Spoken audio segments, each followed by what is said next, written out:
Stamp collections, lice, and awful marriages. Welcome to Bumblebee, folks. I am your host today, Olivia Kozlowski, and here are the top 10 spoiled monarchs in history who shamed the family. What's the craziest royal family story you've ever heard? Starting off this list, in our number 10 spot, we have King Henry VIII. We'll start off this list with some 1500s dating drama. I love it. The fourth wife of Henry VIII, Anne of Cleves, was married to King Henry for 6 months. It was seen as quite strategic, actually. See, Henry's chief minister convinced him to marry one of the sisters of Germany's duke, either Anne or Amelia.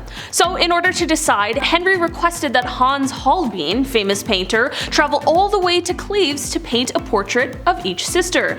This is like ancient Tinder. It's wild. This man compared portraits for a few days and then finally chose Anne because every man praiseth her beauty. He even compared her to a silver moon. I've never heard Taylor compare me to the silver moon, so it seems like he's gonna step his game up. So eventually a treaty was signed, and a few weeks later Anne arrived to England. Henry was beyond upset because when she arrived, she apparently looked nothing like the portrait.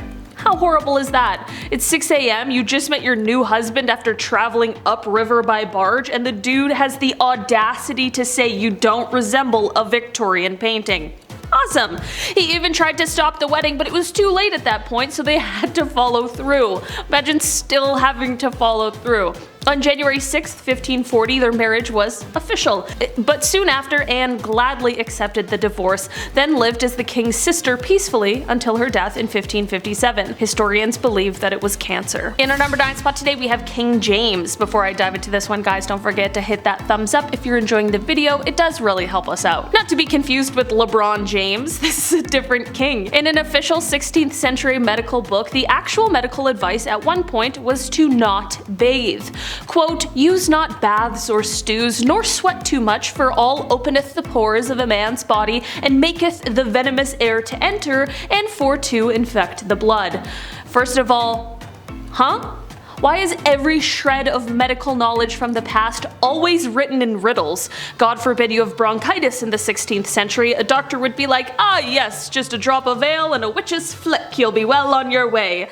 Like, bro, I have pneumonia, please help me. They thought that taking a bath would make you sick, so King James IV apparently just never took a bath, and his hygiene was so bad that he would sometimes pass on lice to others just by being in the same room as them. Even if he was in a room hours prior, but he would give you lice. Doesn't help that the guy had long hair. Guy's got Steven Tyler hair. It's like a lice lunchroom in here. Lice would emit off of this man. Margaret Tudor was married to King James IV. That must have sucked. So itchy. In our number 8 spot today, we have King George V. When was the last time you saw a stamp? I haven't seen a stamp in months, but King George V? But he loved stamps. Maybe a bit too much. It was taking many hours out of his days, even when it shouldn't have been a priority at all. King George V continued to collect stamps during World War I. Everybody is trying to stay alive. George is just licking stamps in the library, adding them to collections.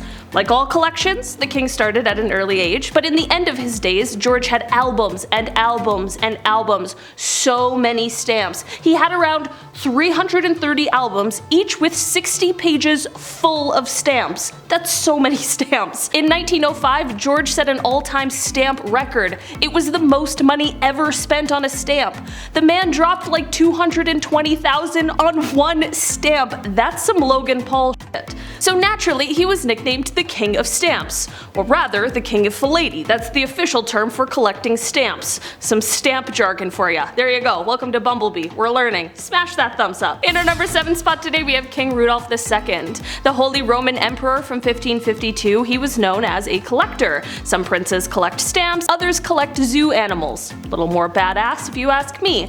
His castle was home to lions, tigers, and orangutans, so good luck getting a full 8 hours of sleep. He also collected human artifacts. So yeah, it's a bit odd, isn't it? Imagine having company, don't step in lion crap, and also don't mind the jars of eyes. Cheers!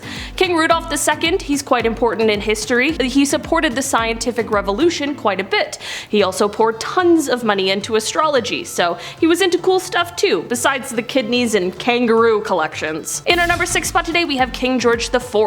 Voted as England's worst king by historians, let's do it! King George IV was too invested in his intimate conquests. He was focused on all the wrong stuff and he was also just horrible about it. This king tried everything to get a woman to sleep with him. He would throw tantrums if a crush wasn't interested, and sometimes he would threaten to end his own life if he didn't get their attention. Super creepy, because on top of the lengths he would go to just to get some time alone, he also kept some of their hair after the dirty deed was done. Yeah, he would ask everybody he slept with for a lock of their hair. Back then it was kinda common for lovers to keep locks of each other's hair, but George's collection was alarming because of just how many locks of hair there were. After the king died, his brothers found 7,000 envelopes, each with a lock of hair. Just envelopes of hair. The collection was, quote, enough to stuff a sofa.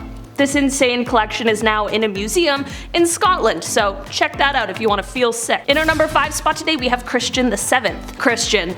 An ironic name for what I'm about to tell you. The young prince that couldn't keep his hands out of his pants. Let's mention him. Christian VII of Denmark, he was, as I said, a wee young lad, and of course a wee bit spoiled. Very comfortable with his body though, I'll say. More often than not, he would just have his hands in his pants. Middle of dinner, passing food around to his family, alternating hands in the pants to hands on food. This should have been number 1, now that I think of it. What a little shit. It's unknown, but historians believe maybe he was a wee bit mad. Who's to tell? Either way, don't touch the rye bread, Christian. Thanks so much. In our number 4 spot today we have King Henry VIII.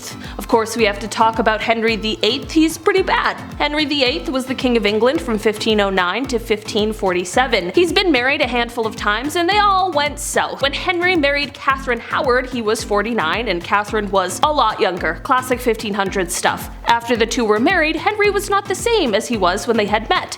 He had since received a nasty jousting wound to the face, was gravely overweight, and never wanted to do anything with Catherine. So Catherine, of course, just wanting some shred of a life, and being, again, quite young, decided to look for love. Well, God forbid.